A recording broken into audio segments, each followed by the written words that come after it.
Caixas acústicas Sony GX12. Eu vou criar uma nova playlist a partir desse vídeo aqui, falando sobre essas caixas acústicas. Aqui eu tenho um pouco mais de informação sobre elas. Está aqui no Audiorama. É uma caixa que suporta 60 watts RMS, 8 ohms de impedância. Diz aqui que ela responde de 30 a 20 kHz, sensibilidade bem alta, 95 decibéis por cada watt em 1 metro. São 3 vias, como a gente pode ver aqui. Então ela tem um alto-falante de 12, um de 5 polegadas e um de 1,5 polegada. Pesa 18 kg. Então são caixas que têm um certo peso. Essas aqui estão emprestadas aqui comigo por algum tempo. Então eu vou fazer uma bateria de testes com essas caixas. Vou revelar a verdadeira resposta de frequência dessa caixa, de quantos a quantos hertz ela entrega. Aqui fala em 30, eu acho isso um pouco difícil, tá? Então a gente vai descobrir tudo isso aí. Eu vou tirar os alto-falantes, eu vou colocar no DATS. O DATS vai me levantar os parâmetros TS deles. Então eu vou poder fazer simulações e saber como essa caixa se comporta, como é a cobertura de frequência que ela entrega. Tá? Eu vou conseguir também tirar esses mid-range, vou colocar ele no RTA, vou medir a resposta de frequência que ele entrega, vou tirar o tweeter também, fazer a mesma coisa.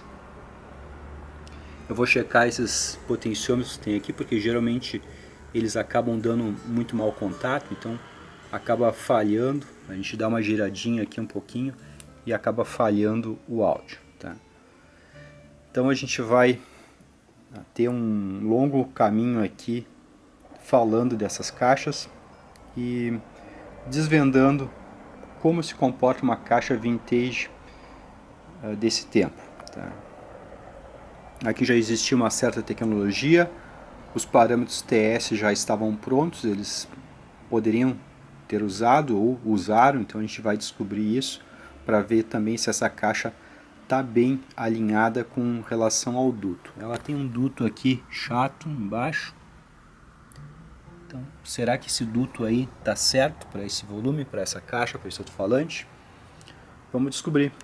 Eu vou também fazer o levantamento de curva de impedância delas, para ver que impedância realmente elas mais ou menos operam, ver os picos ali, para tentar identificar o ponto FB. Provavelmente ali está o ponto F3 também da resposta de frequência dessas caixas, ou seja, o ponto onde a caixa começa a responder realmente. Tá? Então o ponto F3 é quando a caixa tem uma resposta, uma saída de pressão sonora de menos 3 decibéis.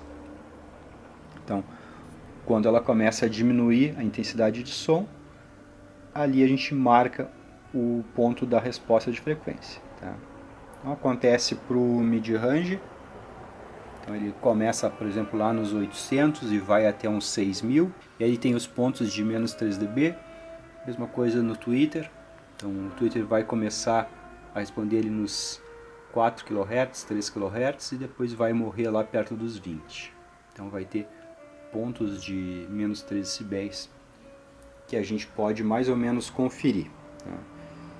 Também posso colocar ela inteira no RTA para a gente ver como é que ela se sai, tá? Como um todo, mas eu prefiro fazer simulação da parte dos graves e medição da parte dos médios e agudos, tá? Porque para fazer dos graves não pode ser dentro de casa, porque o chão reflete a onda e a onda chega no RTA e ela atrapalha, ela cancela, então é muito difícil de medir resposta de frequência de woofer dentro de casa. Então é melhor sempre por simulação computadorizada. Essas caixas aqui, elas de certa forma estão bem cuidadas. Tá descolando aqui um pouco o vinil.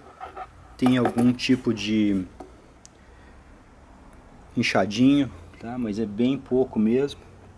Tá desfiando um pouquinho ali embaixo. Tá? Mas elas são caixas que não sofreram muito nesse tempo aí. Então, está começando a abrir aqui o vinil. Ó. Eu não vou consertar essas coisas estéticas, eu vou me concentrar aqui na parte eletrônica dela, tá? Fazer com que ela funcione bem, pelo menos da parte aqui desse ajuste aqui de intensidade. Vou tentar deixar ela o mais flat possível. Então isso aqui em tese ele aumentaria o som do tweeter um pouco, né, girando para esse lado de cá, e girando para o outro lado diminuiria um pouco do 0 dB. Tá? Então o ideal é que a caixa seja sempre flat, não tenha o tweeter mais acentuado nem o mid-range mais acentuado. Então, a mesma coisa aqui do mid-range, então tem um ganhozinho para um lado, tá? E para o outro lado tem uma atenuação em relação à sensibilidade do woofer. Tá? Eu acho difícil que esse woofer aí consiga entregar 95 dB. É o woofer que determina a sensibilidade da caixa inteira. Tá? Não adianta o woofer ter 90 dB, aqui em cima tem 95 e ali 95, se os dois tocam mais alto e o woofer não consegue acompanhar. Então aí fica aquele som de rádio de pilha, de rádio AM. Então, médio, muito pronunciado.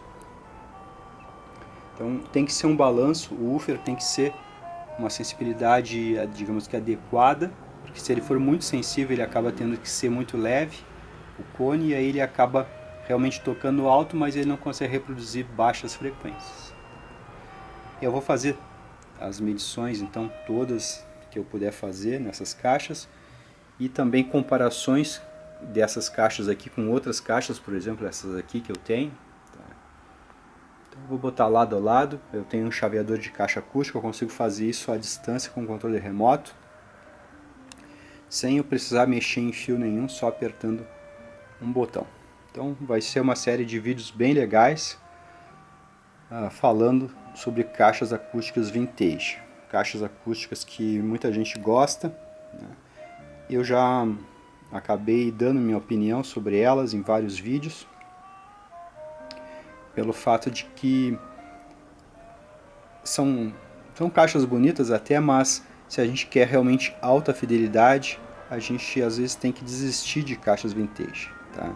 Então eu vou mostrar tudo nesses vídeos, nessa série de vídeos, nessa playlist que eu estou iniciando aqui, de maneira que as pessoas consigam discernir, né, dependendo do que elas querem, se é somente um som bonito, ou se é um som de alta fidelidade. Tá? O som de alta fidelidade é o som que é igual ao original. É a tentativa de fazer com que um sistema de som consiga imitar instrumentos reais. Isso é alta fidelidade. Então, para isso, as caixas têm que ser o mais flat possível. O que é mais flat possível? A caixa que tem a resposta mais plana possível, a caixa que vai ter todos os graves e todos os agudos. Som flat não é o som de rádio AM, tá? Som flat é o som que tem todos os graves e todos os agudos igual os da origem, igual os da natureza, igual os dos seus instrumentos originais.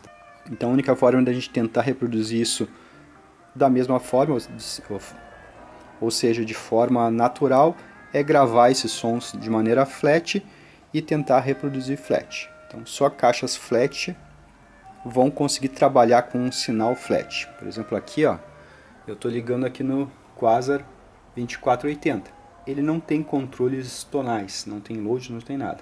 Então do CD player aqui está saindo um sinal flat, aqui está amplificando esse sinal flat e está mandando igual para as caixas, e as caixas têm a obrigação de pôr um som flat no ambiente. Então, geralmente as caixas não conseguem pôr um som flat, então elas acabam pondo muito mais médios do que graves. Então aí fica aquele som de rádio AM. Tá? Então eu vou falar sobre tudo isso nesses vídeos, vai ser uma playlist provavelmente bem grande, com alguma dezena de vídeos aí para a gente debater sobre esse assunto de caixas acústicas vintage. Então é isso aí, um abraço.